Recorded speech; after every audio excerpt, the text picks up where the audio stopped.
आदम से दोबारा या नबी साला दुनिया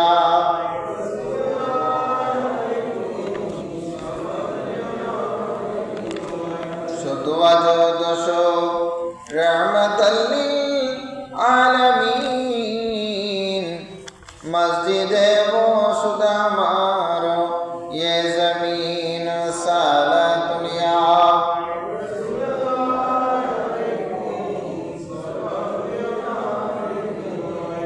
मुस्तफा नूरे जनाबे अमरिकून आबो ताबो बुर्जो इल्मे मिल्लादुनो साला दुनिया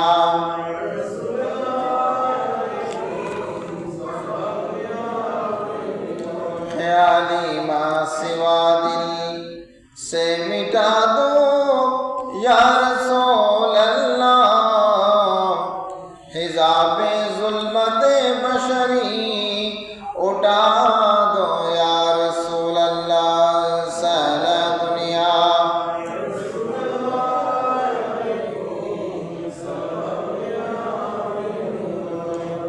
আমরা এই পবিত্র মাসে বেশি বেশি করে তওবা করব।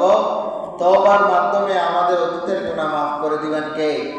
আল্লাহ রাব্বুল আলামিন। প্রিয় হাজিরিন, কেউ যদি সগীরা গুনাহ করে তওবার কারণে আল্লাহ রাব্বুল আলামিন তার অতীতের গুনাহ মাফ করে দেয়। জোরে বলুন না সুবহানাল্লাহ।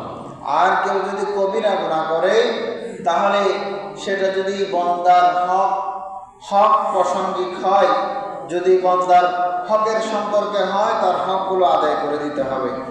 এই মর্মে নবী করিম সাল্লাল্লাহু আলাইহি ওয়াসাল্লাম ঘোষণা দেয় যে একজন মুমিন বান্দা যখন কবিরা গুনাহ করে, চারটা শর্ত সে যদি অনুসরণ করে আর তার সব গুনাহ মাফ করে দিবেন কে? আল্লাহ রাব্বুল আলামিন। এক নম্বর, তার দায়িত্ব হলো সে ওই গুনার স্থান পরিহার করা। কেউ জিনা করলো, বেবিচার করলো, কেউ যদি ওয়াদা ভঙ্গ করলো, কেউ মদ পান করলো, যে স্থানে গুনাহ সংঘটিত হয়েছে ওই স্থান যখন ত্যাগ করবে, এক নম্বর শর্ত পূরণ করলো। দুই নম্বর হলো সে আল্লাহর কাছে তার গুনাহ সম্পর্কে লজ্জিত হবে। তিন নম্বর হলো যে গুনাহটা করলো পুনরায় সে যেন আর গুনাহটা না করে, আল্লাহর কাছে ওয়াদাবদ্ধ হওয়া। তিন নম্বর। এরপরে চার নম্বর হলো আল্লাহর কাছে চোখের পানি ছেড়ে দিয়ে আল্লাহর কাছে দোয়া চাওয়া, যেন সে পুনরায় আর এই ধরনের ঘৃণ্য কাজ আর না করে। সে এই ঘৃণ্য গুনার কাজ যেন আর না করে, আল্লাহর কাছে সে ওয়াদাবদ্ধ হতে হবে। এই চারটা শর্ত যখন পাওয়া যাবে, কেউ যদি তার প্রতি হক পেয়ে থাকে, কেউ কাউকে মেরে পা ভেঙে দিয়েছেন অথবা কারো প্রতি জুলুমি করেছেন, কারো টাকা আত্মসাৎ করেছেন, ওই টাকা যদি সে ফেরত দিয়ে দেয় অথবা মুখে কষ্ট দেওয়ার পরে তার কাছে গিয়ে ক্ষমা চেয়ে নেয়, আল্লাহ রাব্বুল আলামিন একজন নবজাতক সন্তান যার জন্ম আজকে হয়েছে, কোনো গুনাহ হয়নি, তার দৃষ্টান্ত যেরকম, যিনি তওবা করবেন তাকেও সেইভাবে নিষ্পাপ করে দিবেন আল্লাহ রাব্বুল আলামিন। জোরে বলুন। প্রিয় হাজিরিন, তাহলে যেহেতু পবিত্র মাস আসতেছে, তার আগে আগে আমাদের তওবার প্রয়োজন আছে না নাই? আচ্ছা, বেশি বেশি করে ইস্তেগফার করবেন এবং এই মাসের দোয়াটা আল্লাহর দরবারে বেশি বেশি করবেন, তাহলে আল্লাহ রাব্বুল আলামিন আপনার অতীতের গুনাহগুলো মাফ করে দিবেন। আল্লাহ পাক আমাদের সকলকে কবুল করুন। সকলে বলি আমিন। সালাতুন ইয়া রাসূলুল্লাহ।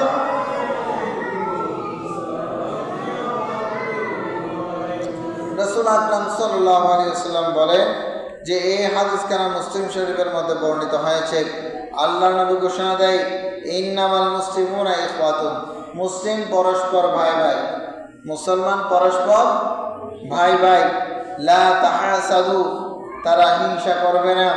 ওয়ালা তানাজাসু, তারা পরস্পর একজন আরেকজনের পেছনে দালালি করবে না। ওয়ালা তাবাগাদু, একজন আরেকজনের সাথে বিদ্বেষ করবে না। ওয়ালা তাদাবারু, একজন আরেকজনের সাথে শত্রুতা করবে না। ওয়ালা বাইগু বা'দুকুম আলা বা'দিন, একজন জিনিস কিনবার জন্য দরদামের উপরে আরেকজন কোন একটা দাম বলবে না। ওয়াকুনু ইবাদাল্লাহি ইখওয়ানা, মুসলমান পরস্পর ভাই, আল্লাহর বান্দা তোমরা পরস্পর ভাই হয়ে যাও। আল্লাহ নবী বলছেন আল মুসলিমু আখুল মুসলিম, মুসলমান পরস্পর ভাই ভাই, একজন মুসলমান আরেকজনের ভাই। লা ইয়াজলিমুহু, সে তার প্রতি জুলুমি করে না। ওয়ালা ইয়াহকিরুহু, সে আরেকজনের প্রতি অত্যাচার করবে না। ওয়ালা ইয়াহকিরুহু বিহাসবি আমরি মিনাশ শাররি, সে নিজের জন্য যা অপছন্দ করে তা অন্যজনের জন্য তা পছন্দ করবে না। অর্থাৎ নিজের জন্য যেটা ভালো মনে করে অন্যজনের জন্যও, অন্য মুসলমানদের জন্য সে তা ভালো মনে করবে। নিজের জন্য যেটা পছন্দ করে না আরেকজনের জন্যও যেন সেটা না পছন্দ করে। এরপরে আল্লাহ নবী বললেন কুল্লুল মুসলিমি হারামুন, প্রত্যেক মুসলমানের জন্য হারাম দমুহু, তাদের রক্তপাত করানো, ওয়ামালুহু, তাদের মাল আত্মসাৎ করা, ওয়ারিদুহু, এভাবে তাদের সম্মানকে সম্মানহানি করা রাসূলুল্লাহ হারাম ঘোষণা করেছেন সকল মুসলমানদের জন্য। আল্লাহ পাক আমাদেরকে আমল করার তৌফিক দান করুন। সকলে বলি আমিন। সালাতুন ইয়া রাসূলুল্লাহ,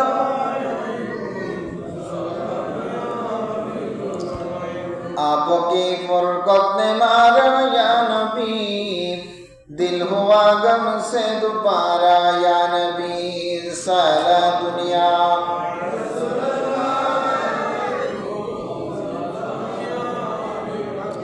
शुद्ध वजूद शो रहमतल लिल आलमीन, मस्जिद है वो शुद्ध हमारो ये जमीन, सारा दुनिया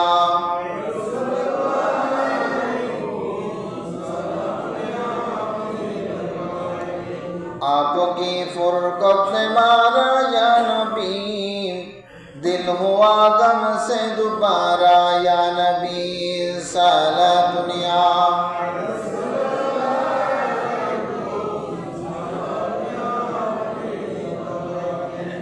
বর্তমান সমাজের মধ্যে নাস্তিক্যবাদের আধিপত্য দেখা যাচ্ছে। ইউটিউব, ফেসবুক সহ সব জায়গায় তারা ইমানের যে বুনিয়াদগুলো আছে, পরকালের বিশ্বাস, তাকদীরের বিশ্বাস, আল্লাহর একত্ববাদের উপরে বিশ্বাস, এই কথাগুলোর উপরেই তারা সব সময় প্রশ্ন করে বেড়ায়। তারা বিভিন্ন প্রোগ্রামের মধ্যে দুইজন ঠিক করে দেয়, একজন প্রশ্ন করে আরেকজন উত্তর দেয়। তার মানে এগুলো হলো নাস্তিকদের কতগুলো কুধারণা মানুষের ঈমানকে নষ্ট করার জন্য। প্রিয় হাজিরিন, কিয়ামতের দিন জাহান্নামীদেরকে যখন জাহান্নামে দেয়া হবে, তার আগে ফেরেশতারা তার কানে কানে বলবে। সূরা রহমানে আল্লাহ সুবহানাহু ওয়া তাআলা ঘোষণা দিচ্ছেন হাযিহি জাহান্নামুল্লাযী কুনতুম তুআদুন। তখন জাহান্নামীদেরকে বলা হবে এটা সেই জাহান্নাম যেটাকে তোমরা অস্বীকার করেছ। তোমরা বলে বেরিয়েছ যে মারা গেলে তো মানুষ মাটির সাথে মিশে যায়, এখানে আবার কোথায় জাহান্নাম, কিসের শাস্তি? তারা মানুষের মাঝে সেটা বলে বেড়াতো।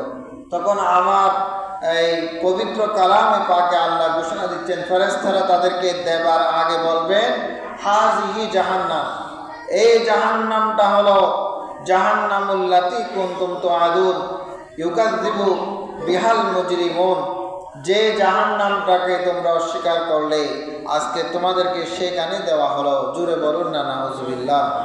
ইয়াতুফুনা বাইনাহা ওয়া বাইনা হামিমিন আন, আল্লাহ রাব্বুল আলামিন বলেন জাহান্নামীদের খাবারগুলো তাদের সামনে ঘুরতে থাকবে। তাদের খাবারের মেনু হবে গোবর, প্রস্রাব, পচামচ, পচাপুঁচ, এইভাবে যত নিকৃষ্ট জিনিস আছে সব কিছু তাদের সামনে দেয়া হবে। তাদের পানি হবে জাক্কুম গাছের রস, এবং তাদের পানি হবে গরম পুঁজ দ্বারা গরম পানি। জাহান্নামীরা এগুলো খেতে খেতে অতৃষ্ট হয়ে আল্লাহর কাছে ফরিয়াদ করবে, মওলা মুনিব আজকে 1000 বছর ধরে তুমি শাস্তি দিচ্ছ, আমাদেরকে একটু পানি দান করো। আকাশ মেঘাচ্ছন্ন হবে। তারা সত্যি সত্যি মনে করবে যে মনে হয় আল্লাহ আমাদের প্রতি দয়া করবেন। একটু পরে আকাশ থেকে গরম গরম রক্ত এবং সেগুলো তাদের উপরে বর্ষণ হবে। এই গরম রক্তগুলো খেয়ে তাদের পেছনের রাস্তা দিয়ে নারী ঘুরে বের হয়ে যাবে। জুড়ে বলুন না নাউজুবিল্লাহ। সুতরাং পরকাল সত্য, কবরের জগৎ সত্য, এগুলো আমাদের ঈমানকে মজবুত রাখতে হবে। নাস্তিক্যবাদ যতই প্রচার করুক না কেন সেগুলোতে আমরা কান দেব না। আল্লাহ রাব্বুল আলামিন আমাদের এই যুগের ফিতনা সহ সকল ফিতনা থেকে আমাদেরকে হেফাজত করুন। সকলে বলি আমিন। আর আমরা বেশি বেশি করে মসজিদের জন্য দান করবার জন্য চেষ্টা করব। আল্লাহ রাব্বুল আলামিন এই পবিত্র মাসে যেন আমরা সম্মানের সাথে যেন ইবাদত করতে পারি, গুনাহের কাজ থেকে যেন বিরত থাকতে পারি। আল্লাহ আমাদেরকে হেফাজত করুন। সাথে সাথে খুতবার মধ্যে কার হাদিসে এসেছে, নবী করিম সাল্লাল্লাহু আলাইহি ওয়াসাল্লাম বলেন যে আল্লাহর কাছে রজব মাস যখন শেষ হয়ে যাবে, আল্লাহর কাছে রজব মাস ফিরে যাবে, ফিরে গিয়ে আল্লাহর সামনে দাঁড়াবে। আল্লাহ জিজ্ঞাসা করবে, রজব তুমি তো অত্যন্ত ফজিলতপূর্ণ, আমার বান্দাদেরকে কি তুমি দেখেছো ইবাদত করতে? সে চুপ থাকবে। একই প্রশ্ন তাকে 3 বার করা হবে। জোরে বলুন না সুবহানাল্লাহ। 3 বার করার পরে রজব মাস বলবে, রব্বুল আলামিন আপনি বলেছেন আমাকে শাহরুল্লাহ, জোরে জোরে বলুন না সুবহানাল্লাহ, আপনি বলেছেন আমাকে আপনার মাস। এরপরে আপনি বলেছেন শাহরুল্লাহ, আপনার নবী হাদিসের মধ্যে বলেছেন আমি হলাম বদির মাস, আমি বান্দার গুনাহ দেখি না, শুধু তাদের নেক আমলগুলো দেখি। জোরে বলুন না সুবহানাল্লাহ। আমি বান্দার গুনাহ দেখি না, শুধু তাদের নেক আমলগুলো দেখেছি। তারা গুনাহ করতে আমি দেখি নাই, আমি বেশি বেশি করে ইবাদত করতে দেখেছি। সুতরাং আমাদের উচিত উম্মতে মুহাম্মদী হিসেবে আমাদের কোরআন, তাসবিহ, তাহলিল, জিকির, আজকার, দান, সদকা বেশি বেশি করে আমরা আমল করবার জন্য চেষ্টা করব। আল্লাহ রাব্বুল আলামিন আমাদের সকলকে কবুল করে। সকলে বলি আমিন। ওয়া আখিরু দাওয়ানা